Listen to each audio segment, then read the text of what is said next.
guys, what is up? RedPandaMining here. How you guys all doing? I hope you're all doing really well and having a really great day. In this video, I want to talk about the Bitmain E3's, and apparently there is a firmware update to fix the DAG issue that they were supposed to have in, I believe, in April coming up. And yeah, this all happened or started with the article from 2Miners saying that the Antminer E3 would apparently stop mining Ethereum Classic and Ethereum. This was back in February 24th of 2020. And yeah, because of the 4 gigabyte memory that they had on the E3's, that something with the DAG file wasn't able to create with the current DAG epoch currently. And today, or as of making this video, March 30th, 2020, there apparently is going to be a firmware update from Bitmain themselves. Okay, so this is an article on bitmain.com on their blog here. And we can see, they say here, the Antminer E3 will be able to continue mining Ethereum through the latest update from Bitmain. Okay, so they talk about here recent media reports, and yeah, that was the 2Miners article here. But going along here, they have a new firmware. Okay, so to ensure Bitmain can provide efficient mining equipment for the Ethereum community, it has launched a new firmware to support the Antminer E3. This new firmware has been designed to allow miners to continue using the Antminer E3 even after March 2020. Okay, so I wonder if we go to this firmware here. Yeah, it looks like we are able to download it. And apparently this has been published on March 17th. Okay, so actually like 2 weeks ago. So this is the first time I'm hearing of it. All right, so if anyone that has an E3 out there, try and download this and install it and see if you will probably be able to mine past March. Okay, so basically this firmware addresses the prior issue of the growth of the directed acyclic graphs, or DAG for short, files, which limited the capability of the Antminer E3s for mining ETH or ETC. This new firmware will expand the usage of double date rate, or DDR memory, as more space is needed to process the DAG files. All right. Okay, so people are maybe asking, so how long will the Antminer E3 last now with this firmware update? So apparently, the new firmware has been designed to support the Antminer E3, and so Bitmain is confident that miners can continue using the hardware past April 2020. With the new firmware update, the final approximate block height of the Antminer E3 is 11,400,000. According to the calculations, mining can continue until October of 2020. Okay, so that's pretty much similar to the 4 gigabyte RX cards, Polaris cards. So 4 gigabyte RX 570s, 580s, 470s, 480s that have 4 gigabytes of RAM. Okay, so similar to GPUs, the E3 will probably be able to mine till. Okay, so, okay, well, looks like that's thwarted and that conversation is now over. I guess we won't have to talk about this anymore as Bitmain came through and now there's a firmware update. So I'm going to assume that in a silicon with their A10, if those are 4 gigabytes of RAM, they probably have more, are going to have a firmware update as well. Okay, but I guess we'll hear about that later on. Okay, so now that that's over, I guess that's it. That's the end of the video. But no, I want to keep talking about it here. Okay, so, with Ethereum and Ethereum Classic, all right, the network hash rate has dropped a little bit. That's due to the prices, obviously, that we are having in the crypto market right now. They can't afford to pay the electric versus the cost of versus the amount of rewards that they are getting.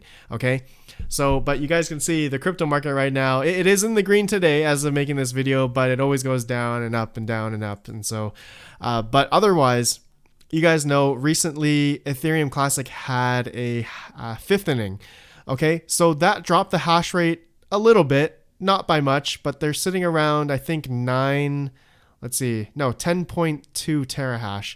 So actually it hasn't really dropped, in my opinion, after the fifth inning. The Ethereum network hash rate has dropped not that much. As you guys can see, their network hash rate's roughly about hovering around 180 terahash, I believe. Yeah, 180 terahash.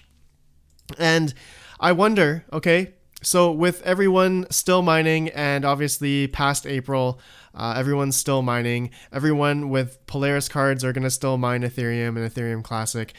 Even myself, Radeon 7s. I have a whole bunch of Radeon 7s. You guys know I have, not a whole bunch, just a rig of 6, soon to be 6. And as you guys know, I've been having major issues with these cards because I managed to brick 4 of them and I had to RMA 4 of them. So I was able to get back 2, and I'm still waiting for another 2. And I've been having shipping issues with them. So I haven't been able to receive them for the past couple of weeks, and they're just stuck at like FedEx and UPS for the Sapphire one.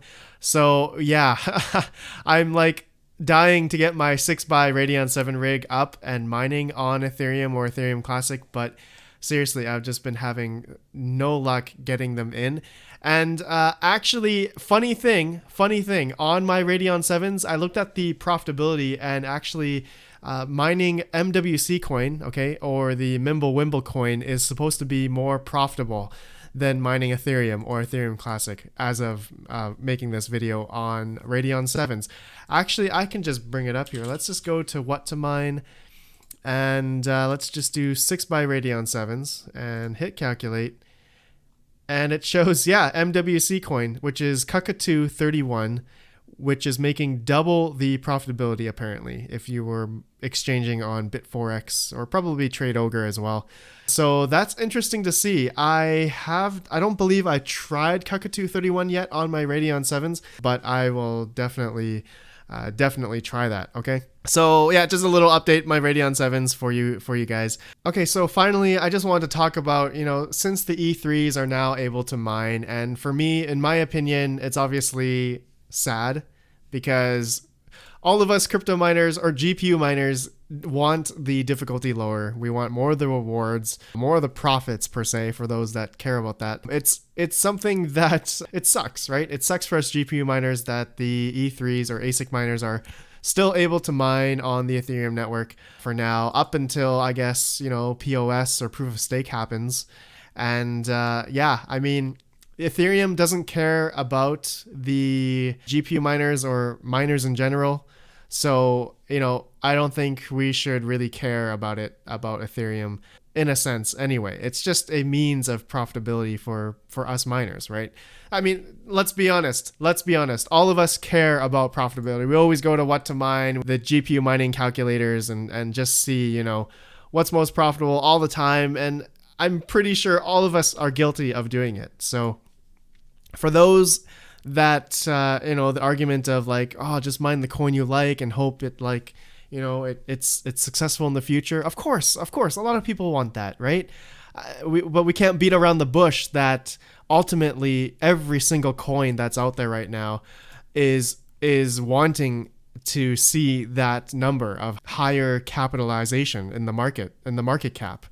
And it goes from, it starts from the coin, right? It goes to the GPU miners who have to keep the network running. Okay, so that's an aspect that a lot of people forget, is that us GPU miners, or all miners in general, even FPGA miners, ASIC miners, they're running the networks, right? And we are incentivized to mine their coin at a profitable rate and hopefully gain a profit, right?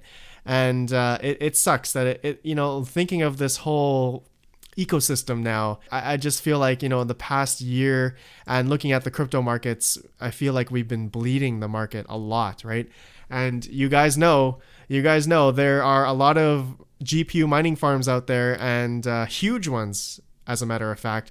And we've looked at videos from like Voscoin, and we've seen Core Scientific. Not only do they have GPUs, but they have a massive amounts of ASICs. And those networks, like Bitcoin, for example, SHA-256 ASIC miners, that business over there is huge, right? There's huge amounts of ASIC miners out in the world right now. And, from Bitmain and some other companies. For some reason, I knew there was going to be some kind of fix for the E3's and probably for the InnoSilicon A10s coming up real soon, or here coming up real soon here for the endless silicon. I'm gonna assume, but the Antminer E3s, you know, they can mine now, and it's a win for the ASIC people. And I know some of you guys who watch me are ASIC miners. I have. To be honest, I don't have anything against ASIC miners or FPGA miners. I just, you know, in terms for myself, you know, I'm a GPU miner at heart. You guys know that. And I pretty much only cover GPUs for mining, and I don't have any ASICs. Well, I have an L3 Plus, but that was given to me from Nerd Gears as a gift. And I do have a FPGA, and I kind of do want to get into FPGA content. But I'm trying to find one for a really good price at the moment, okay? And also, I'm still always looking out for GPU opportunities to buy GPUs, okay? So, still into that kind of thing. But let me know what you guys think about the E3 update, and if you guys have any reservations about that, or ASICs or whatever. Okay, thank you guys for watching. Let me know what you think. I appreciate you all, and I'll see you guys in the next video. Have a good one, and peace out.